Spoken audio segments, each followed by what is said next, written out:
start. Hello everyone, my name is Boniface Alfred.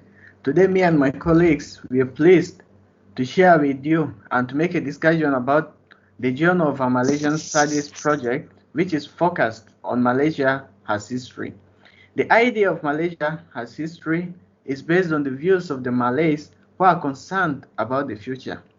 Our whole discussion is subdivided into the pre-colonial times, history of Melaka, colonial times, and the efforts by the government to teach history.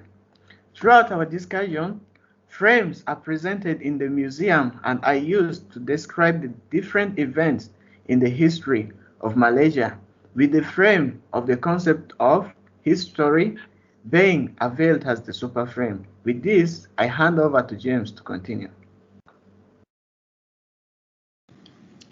Thank you, Boniface. So we'll go into our next frame, which talks about proto-history.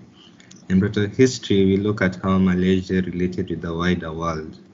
At first, you could see in the first century that the Chinese sources that show there was a Buddhist religion located in the area. There's also the megalithic culture, which shows the signs of the megalith in the parts of Sabah and Sarawak. Also, we can look at the next frame, which was the Selvagean culture, which shows that the Selvagean kingdom was located in the peninsular part of Malaysia. So now we go to the pre-colonial times. This was where there was the establishment of kingdoms, and the main kingdom found here would be the one ruled by a certain ruler called Sultan Mansur Shah, whose reign was from 1459 to 1477. And then the next kingdom, which would come before the colonial times, was called the Johor Bahru Lingga Empire. So now I hand it over to Nathaniel to show how the colonialists brought about independence to Malaysia. Nathaniel. Well, I'm going to basically talk briefly on the colonial times and the fight for independence. Well, the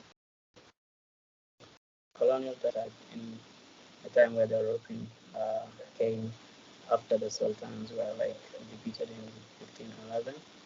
So the era was kind of divided into three. We have the Portuguese era, and then the Dutch era, as well as the English era.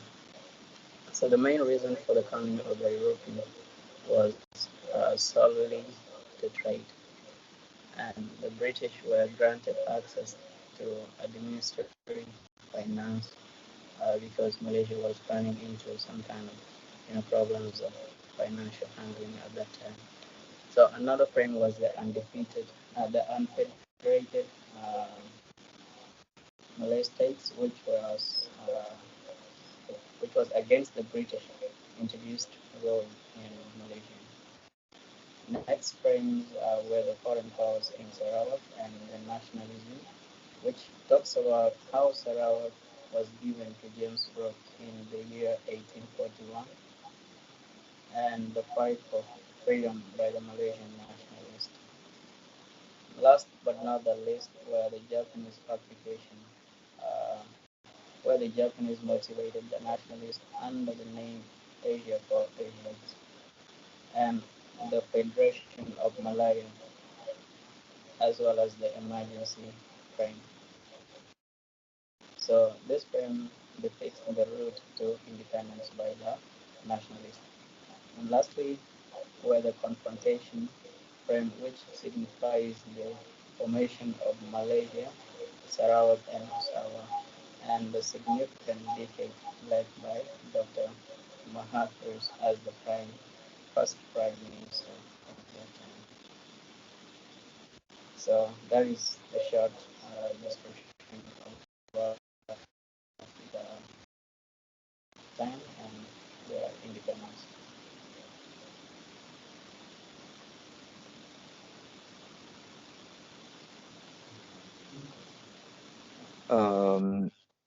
Thank you, colleague Nathaniel. It's my turn now. Then I'll be telling the history of Malacca. So then I would like to go briefly on the history of Malacca. So Malacca was the center of political, cultural, and commercial life for the whole archipelago. So the most respected rulers or the leaders by that time was Miss Mansour Shah, who was interested or who is a Muslim by that time. So he was the most respected leader. And Malacca also, according to the sources collected, has 9 major museums administered by Malacca Museum Corporation. And also, the sources state that the founding of the Malacca city is presented through a series of painting and dioramas with Paramiswara as their emperor, or they call it their hero. So basically, this is my part, and I would like to hand my colleague Joel to continue with this part. Thank you. Thank you, Isaac Jam.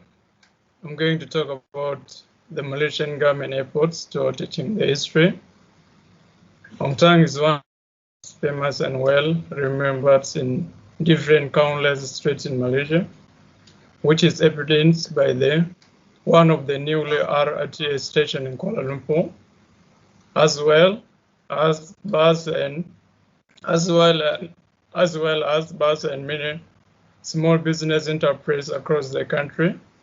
The official concerns is to show how Malaysia embarked from a glorious past and empowered by the delegation of its people.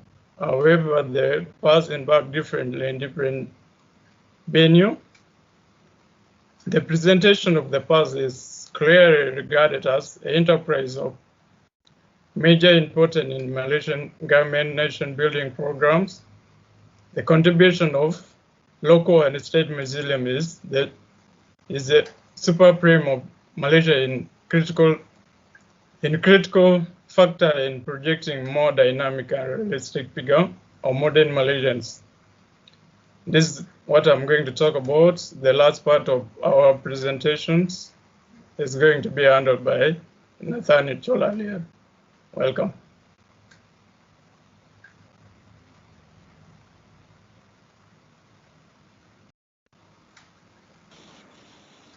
Well, basically that has actually been shared a brief history about Malaysia, and to sum up everything or to conclude, well, the history stresses how Professor Virginia explains the efforts taken by the Malaysian government in teaching uh, the Malaysian population about their history, starting from the first frame up to uh, the last, which was discussed by my colleague. So basically, that is all we got for you, and thank you for taking the time to look into this. Have a nice time.